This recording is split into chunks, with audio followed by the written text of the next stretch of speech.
One of the things that I hear from a lot of parents, a lot of other coaches, they'll tell their player or their athlete, they're like, oh, you lost because of your attitude, or it was your mindset, or it was your, the only thing that you're lacking is the thinking or the brain or the whatever it is. And it's kind of like, that's great, but how accurate is that comment?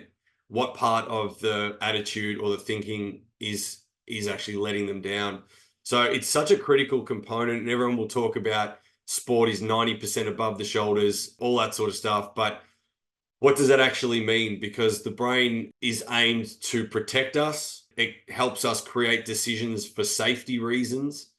And it is the first thing that probably shuts down when pressure hits, because it's trying to keep us safe. So it's so important, because every thought that we have creates an action. So if we're thinking about training the brain, or training your mindset, we're training everything about that. And every thought creates an action, and then every action creates another thought. So you're like, okay, it's a cycle, okay? And not only do we need to train, players to learn how to control their attitude or their mindset, or learn how to make great decisions. We're training everything. We're training the whole thing that encompasses the thinking process on the court. And that's what I love about tennis. People always say to me, if I'm not good enough, when will you tell me I'm not good enough? I'm a coach that says, you know what? No one's ever going to tell you you're not good enough. That's up to you to decide down the track. But tennis for me is more than just being professional, or becoming a professional, or going to college in America or whatever it might be. It's actually a learning tool for life, because you're on the court battling one-on-one against someone, and you have to think better than them. You have to strategize better than them. You have to handle adversity better than them.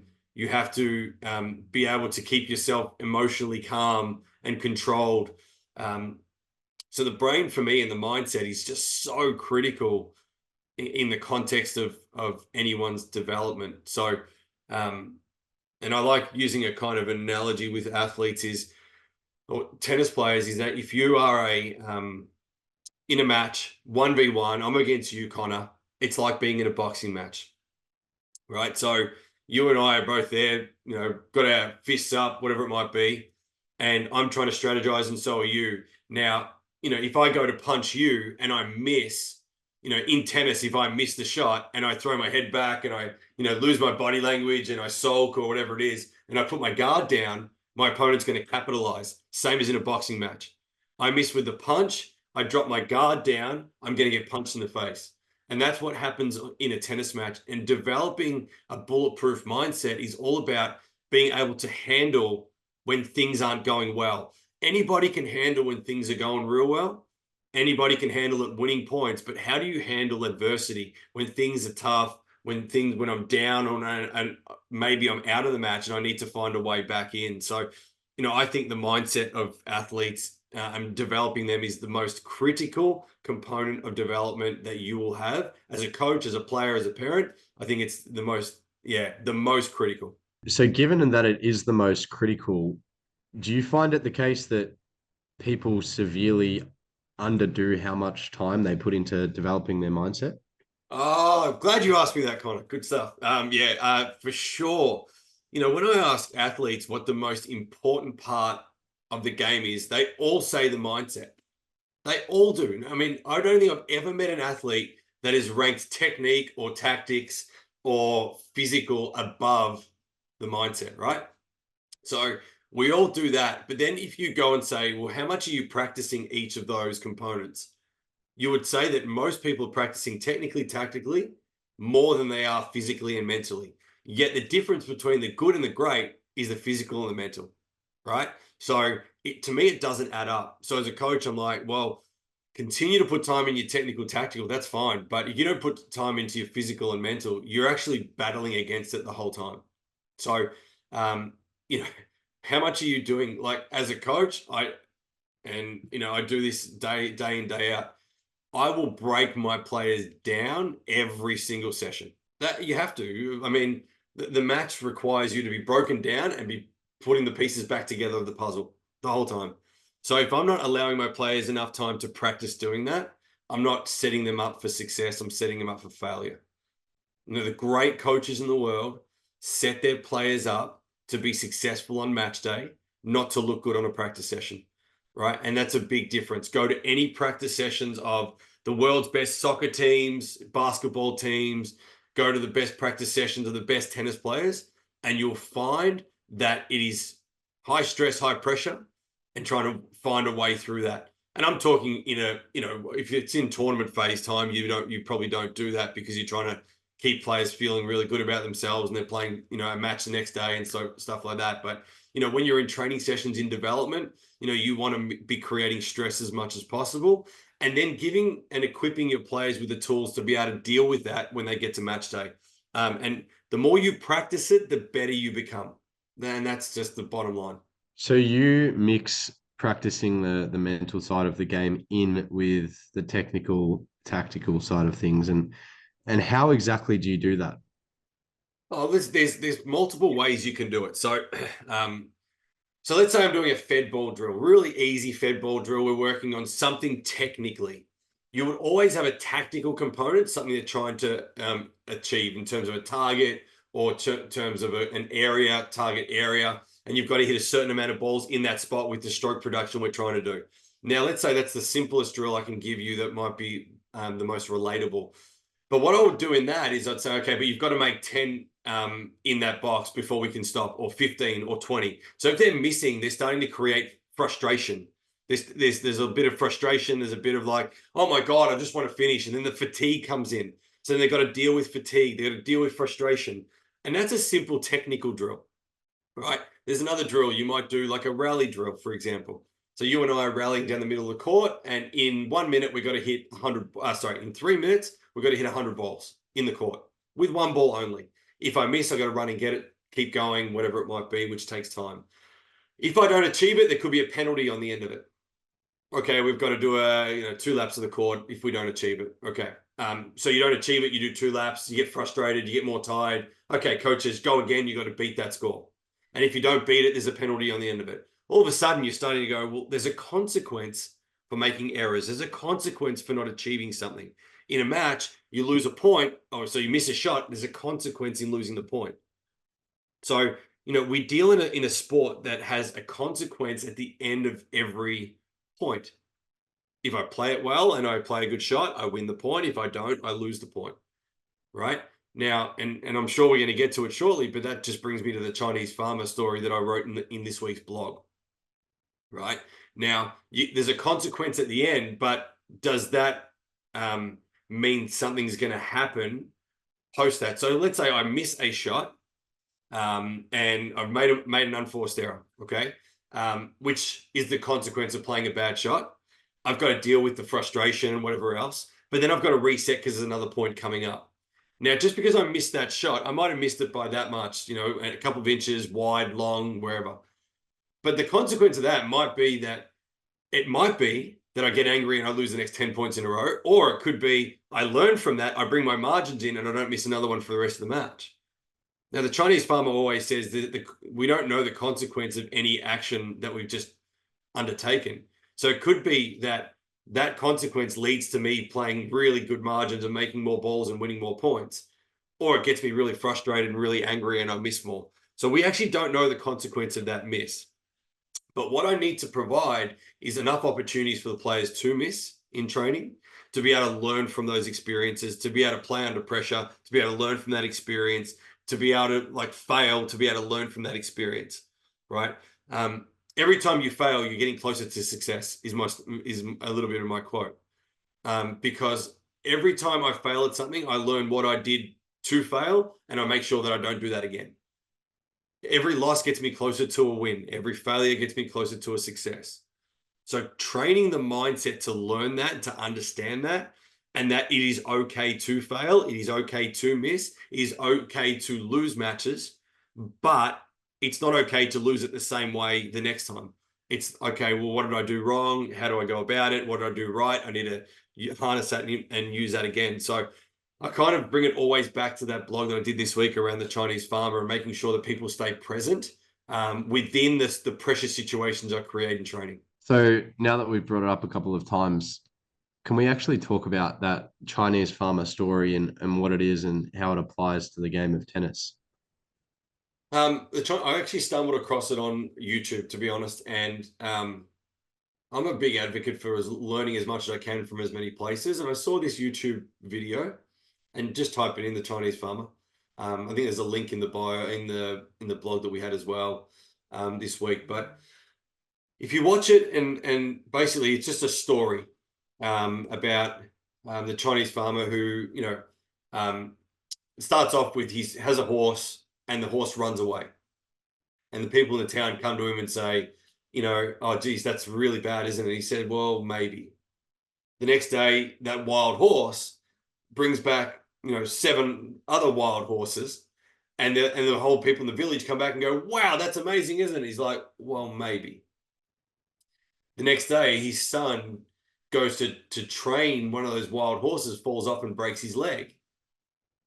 And the people in the town come back and they say, well, that's really bad, isn't it? He said, well, maybe. Because the next day, the officers come to take, his son to the army, and to obviously fight in the war for China. And they come and they see he's got a broken leg, so they don't take him. And the people in the village come back and say to the farmer, well, that's really good, isn't it? And he said, well, maybe.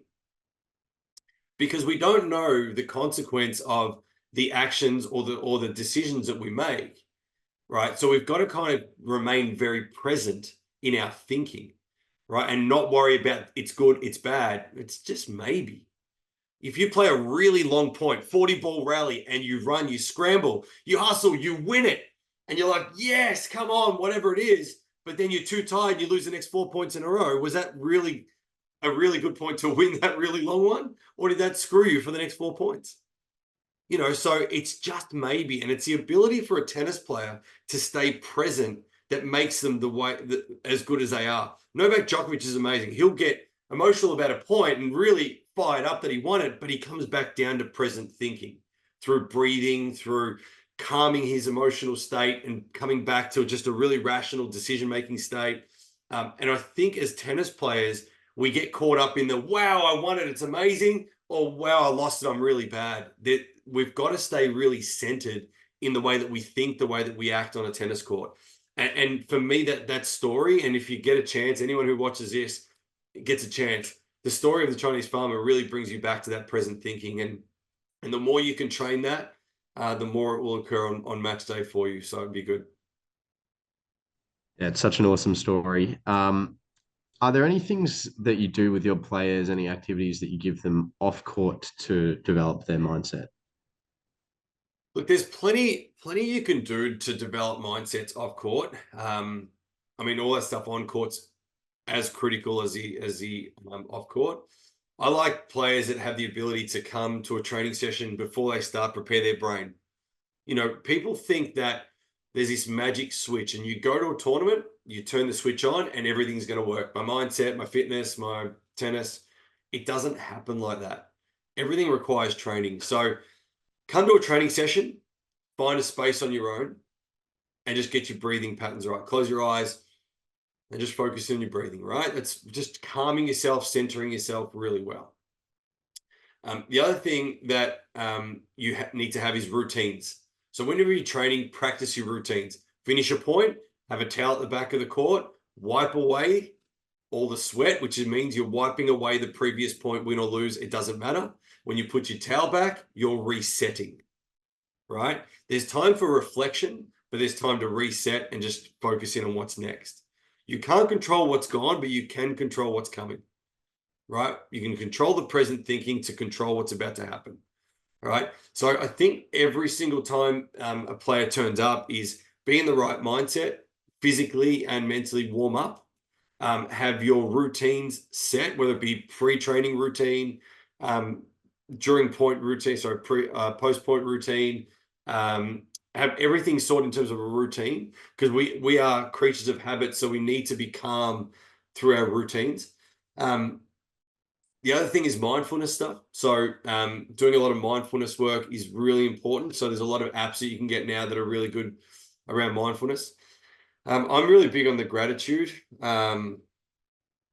And I've heard mixed thinking around gratitude, but for me, it's always worked. So getting kids to write down one thing that they're grateful for every day, one person they're grateful for every day, one thing they did really well during that day, and one thing they're looking forward to tomorrow, and making sure that they're always thinking of the positives. And science has told us that doing gratitude every day um, reduces stress and anxiety, but also changes the way that we think and rewires the brain to think for the positives, not the negatives.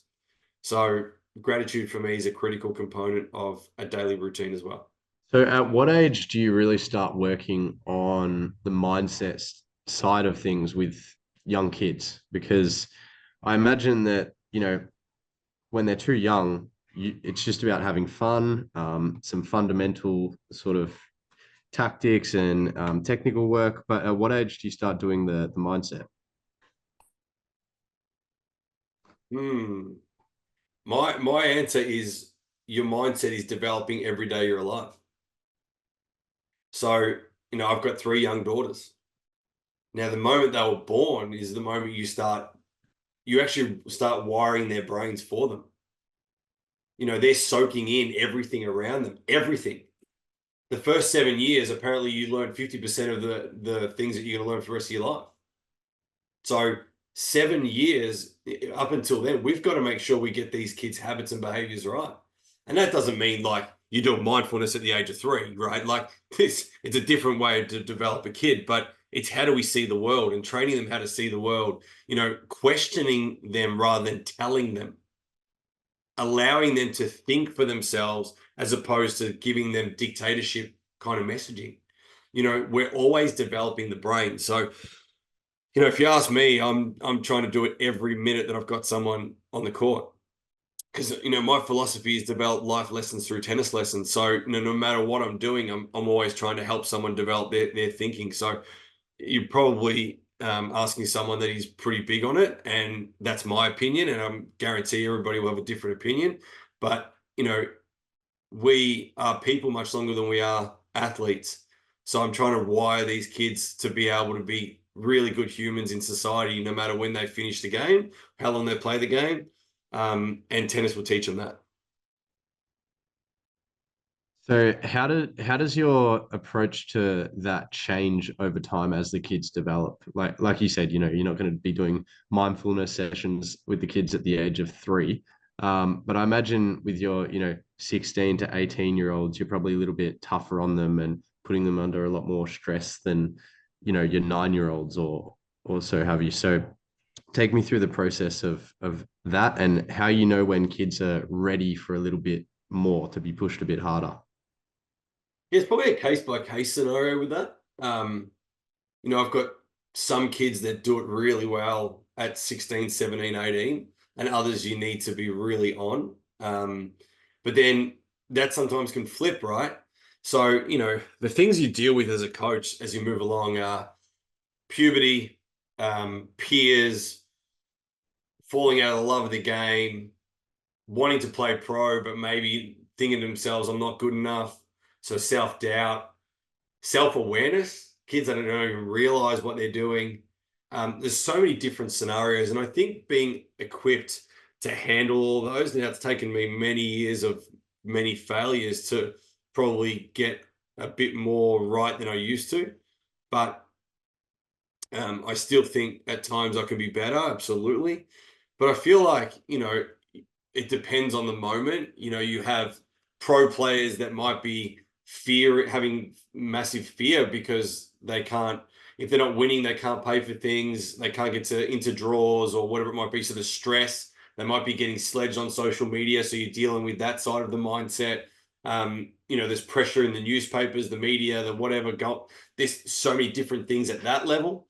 And at the junior level, it's like, there's, peers that are trying to pull them in different directions. Priorities change, school becomes heavier, more mid-teens that they get.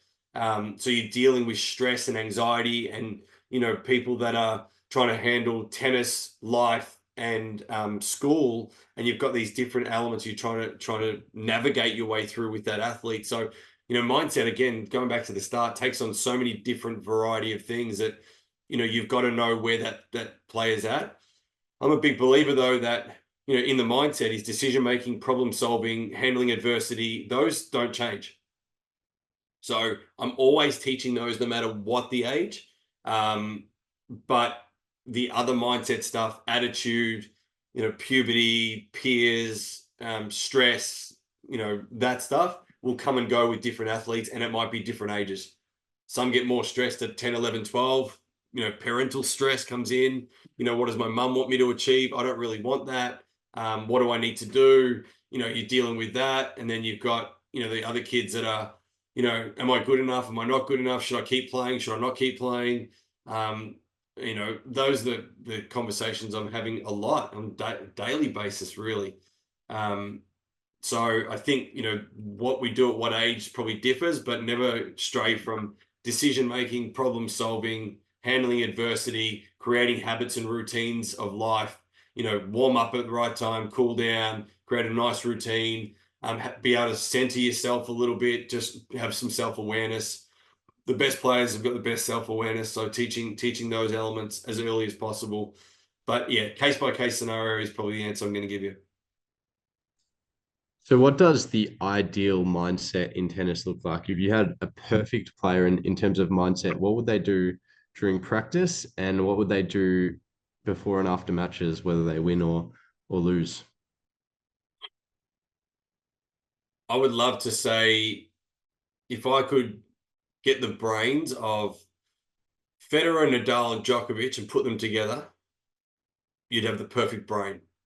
The calmness of Federer, um, the competitiveness of Rafa, and the I guess the grateful attitude that he has of life. And then you've got the never say die attitude of Djokovic. And you kind of look at that and go, if I could stay really calm, compete at the level of Nadal, and just never give up like Novak, that to me would be like this amazing, mind. Not saying they're not all great individually, because they are. They've probably all got everything, but you kind of just look at it in that respect. And I think, we're always going to have adversity. We're always going to have challenging times. We're always going to play bad matches. We're always going to hit bad shots. We're going to hit some really good ones at times. It's the ability for us to just keep moving, just keep moving. We're never a finished product, right? Like, one of my mentors always says, I'm not a finished product. I never will be. I'll make mistakes, but I'll learn. I'll do some good things and I'll learn. Today's the youngest you'll ever be again. So with age comes, we hope, maturity. We hope learnings. We hope opportunities to get better. So I think day in, day out, it's about continuing to grow and develop, and our kids will do the same. And I want to stress this one point. I think the biggest thing is, and as a coach, I've had to learn this: kids are not young adults. I'll say it again. Kids are not young adults. They're kids. I've lived through 42 years of experiences. The kid that I'm coaching has probably lived through 14 years of experience. Now, they haven't seen what I've seen. They haven't felt what I've felt. They haven't done what I've done. So I can't expect them to understand sometimes the messaging from the experiences that I've had, because they haven't gone through it. If you haven't faced massive adversity, and I'm trying to tell you that you will, and you haven't gone through it, you're not going to believe me. I didn't believe and understand about adversity. I didn't understand and believe about everybody in life has an expiry date. We're not going to be here at some point in our life. I didn't understand that until I got cancer. And then you start going, holy shit, this is what everybody actually has been telling me to take every day for granted. Don't take every day for granted. Like, be grateful for it. Because it was like a slap in the face. Like, dude, now you're going through it. Now you better start believing it. And it was like, okay, I get it. But a 14-year-old kid that hasn't been through that, he's not going to understand my experience, because it's my perspective on life, not theirs. So a mindset, and a kid is not an adult. So we don't treat them like an adult. We treat them like a kid with the experience that they've got. We treat them like a 15-year-old, a 16-year-old, a 17-year-old. We don't treat them like a 35-year-old that's had all the opportunities and experiences that I've had. No way. And I think we get this wrong as coaches constantly. They are not young adults. So sometimes the way we explain things and the way we teach people needs to be a bit better. Is there anything else that you want to say on the mindset side of things? I've got some questions from the audience that we're going to cover in a second, that have been put forth over another week of socials. Plenty of debates to be had, but is there any other last words you want to have on the topic of developing a bulletproof mindset? Do it daily. And that's as simple as that. Be consistent with it. Do it daily. Don't think, all right, I'm going to spend 1 hour on mindset work and I'm going to be good at it. No, it's every single day of your life. You've got to do something. Done. Me out. Done. Awesome. Thank you. All right. We're going to go to some general questions now that we've had over our week. So we posted a video the other day about finding your dominant eye, and we had a couple of questions come through about that. So one person asked, so how to solve the forehand problem of lifting the head too soon with right eye dominant people? Yeah.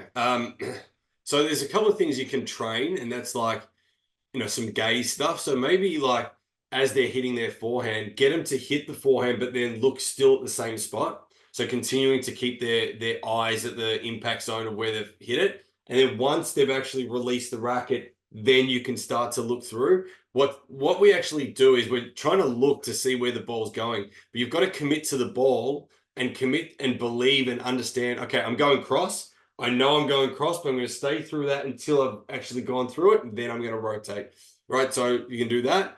I've done some work with eye patches. Now, it's very hard to rally with an eye patch over your dominant eye or non-dominant eye because it's hard to track the ball. So doing it in a fed ball situation to train non-dominant eye, to train your eye staying on the ball longer, whatever it might be. So you can do some stuff with that. The other one is like, I'm big on perceptual training. So calling, bounce hits, or calling when the ball's crossing the net, or calling when your opponent's impacting the ball, trying to get players to train their eyes to look for cues rather than trying to just watch for the ball, right? We can't watch the ball. Now, I'm going to say this again. We can't watch the ball. Tennis players are not watching the ball because the eyes don't take movie of the ball moving. It's actually still images that are pieced together, and the brain pieces it together to get the gaze of where the ball's going to end up. We have to actually understand that we're cueing. So we're cueing the opponent's racket, take back, hips, torso, whatever you're cueing. We're cueing when they're impacting the ball. We're cueing maybe when it crosses the net, and we're cueing maybe when it bounces. But as you're hitting, you'll see that most players' eyes aren't even on the ball, right? So understanding that we are training perceptually the cues rather than just watching the ball, and that will help also a lot of that stuff. The eye dominant stuff is not there going, oh, okay, well, this is like whiz bang. It's not that. It's just we're going to have a dominance, and you're going to lift at times, and it might explain why someone lifts their head. It might explain why someone keeps their head still. So understanding the eye dominance will help you understand what's going on in the hitting then. Yeah, that was going to bring me to my next question from the audience on that same topic from Vantage Point Performance. He said, how about the data that elite players don't even look at the ball on contact, as tennis is more foot-hand coordination versus hand-eye coordination? In response to that video that we posted. Yeah, look, I agree. I think there's a lot of times you won't even be looking at the ball. Like it's actually interesting getting players to and I've done this before, where they cue me feeding, they cue the ball crossing the net, they cue the bounce, and then they close their eyes and just swing. Right. And it's kind of like just teaching them that, teaching them that it's a cue based visual experience, not going, I'm watching the whole ball going back and forth because it's physically impossible, right? So a lot of players won't be looking at the ball when they're hitting. And sometimes you'll see a photo of a player looking at the ball, but they're probably not even seeing the ball. That's just a photo of the eyes in that area and the ball being hit, but they're gazing through it, or they're already gazing at the like seeing like one eye's here, one eye's there. It's kind of an interesting topic, and there's some stuff that we've done. I actually did some stuff with cameras in glasses with players hitting with a camera in the middle and watching head movements. And what I saw was in a lot of my athletes, there's so much head movement. You've got to be so still with the head to enable everything around it to be very fluent and very smooth. So it's important that you try to teach, you're not teaching eye dominance, right? So let's debunk that. But you're understanding about eye dominance to know why things are happening. The question's right. We do not look at the ball all the time. There are cues of the ball for sure, but we don't watch the ball the whole time. Awesome. We're going to move on to another topic now. We posted a video about talent versus hard work, and Jabakai said, tennis requires a few key requirements at the top level. You either need speed and or great movement from A to B, etc., a booming big serve, or be very good at both to succeed. That's what the top 100 have, one or both of the mentioned qualities, but it's leaning towards movement, and a big forehand/serve is handy also. What are your thoughts on that, Mark? Yeah, I think everyone needs a weapon, absolutely. And I don't, you pretty much need two weapons, they're right. And everyone be very different, very, very different, and male versus female game is very different also, right? So, and then where are we talking about top of the game? So, players like, Sophia Kenin and Simona Halep have got great wheels, amazing. Sabalenka's got the big serve, big forehand, actually big backhand. And you look at those sorts of weapons, you look at the men, Djokovic has got incredible wheels. His consistency is a joke, but he can pop the ball as well. So he has weapons around that. His accuracy of serve is probably his weapon, not his speed of serve. So obviously, we all need weapons to go to the top of the game, to play at the top of the game. The challenge is getting to the top of the game. That to me is the challenge, not being there, getting there. The ages of like 8 through to 22, that's the brutal component of it. And every stage of development through that is challenging. When you first break into or start playing futures and 15s, 25s, K events, the guys that win those are probably more solid than the other guys, right? But then if you don't have a weapon to go to the next level, then you get stuck. So, every level of the game requires something different. And I think getting there is the challenge. Staying there is the bigger challenge. Once you get there, having the ability to stay there. But you do need weapons, absolutely. I still go back to, if you don't put the work in, you are not going to get the result. You can have the best weapons in the world, but you don't put the work in, you're screwed, right? So, I used to watch Ivo Karlovic go and practice a lot. And not many guys wanted to practice with Ivo. And the reason being, because he can't get his serve back, and he wasn't great off the ground to be able to rally with. So it's kind of like, well, if I practice with Ivo, I'm not going to get what I need. But yet he'd go out there and serve for hours. Why? Because that's his weapon, right? So the hard work comes in, and he stayed top, 50 to 100 for 10 plus years. And you look at that and go, well, he wasn't born with the serve. He's had to go and work on the serve and make it an absolute weapon. So, we've got to train for this. It's not just given to us. We've got to work hard. And that's the genetics versus the hard work side we spoke about. So you think that there's sort of a different focus in terms of the area of the game that you're working on before you're top 100 versus being top 100. If you look at, you've got technical, tactical, physical, mental, and then maybe nutrition as well. Are your focuses different from outside of the top 100 to getting into the top 100, or is it consistent across the board? Well, I'm a big believer that you've got to be professional before you become a professional. So you've got to do all those habits all the way through. But I think the game is different. I know the game is different, being involved in players that have gone through right the way from that starting point to the top. And you see that, right? You've got to be able to win matches against guys that are going to scrap and fight and just keep the ball in play. Then you've got to be able to do that. And you've got to be able to have weapons as you go along and play the bigger guys, because the big guys, will take every opportunity. I've seen guys get stuck at challenger level, get stuck at futures level, get to the top, top 100, and then fall out of top 100 because they couldn't sustain the level for long enough.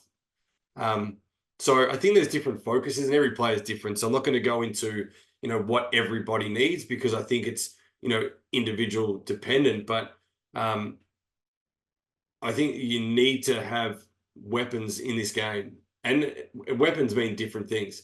Weapon could be a mindset.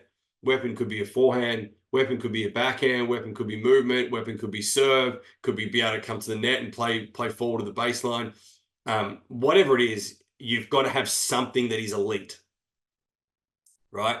Physicality. Like, look at Demonor. Guy's got the best physicality, wheels, gets to every ball, makes you earn everything. He's so hard to beat, right? He might not possess the big serve that the top guys do, or the biggest ball in the world, but my God, he's a competitor and he can get to everything. So that to me is two weapons in itself. He's not going to lose matches. You have to beat him. So I think there's different examples for everyone, but you have to have something that is quite elite and quite special. So we're going to wrap this up soon, but that brings to mind another question about if you've got a player who's starting out and they've got big ambitions, and obviously you've talked about the importance of developing at least one weapon.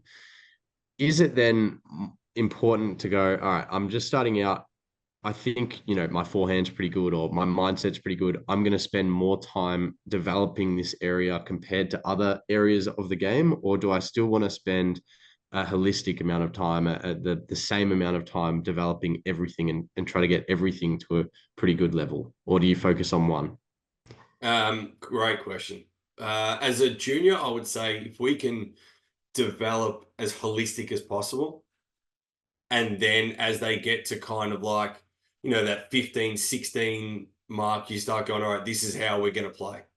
Now I'm saying 15, 16 is a generic age bracket, but there's a point where you just know and you go, okay, this is how they're going to play at the highest level. So we need to develop this really well. That doesn't mean you neglect the other areas, but you spend a lot of time working on strengths, making sure that they are just absolutely elite.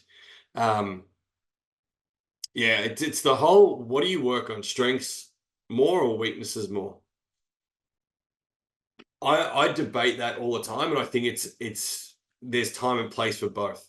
Like if the strength hasn't been worked on enough and it's not hurting the opponents enough, let's get back into working on that and make sure the player feels really good about their strengths. If they're being really targeted in their weaker areas of the game, we better get those better, because we're only as good as our worst. So that's where I think it's the coach or the parent, whoever's working with the athlete, or the athlete themselves, has to make those really tough calls at times. That's a great answer. Makes a lot of sense to me. I think that's just about all we have time for today. Is there anything else that you wanted to talk about or bring up before we conclude? No, I think this, the area of the game is the mindset in particular we spoke about before is a critical one. So let's make sure we continue to buy into the work of that, continue to put the work in.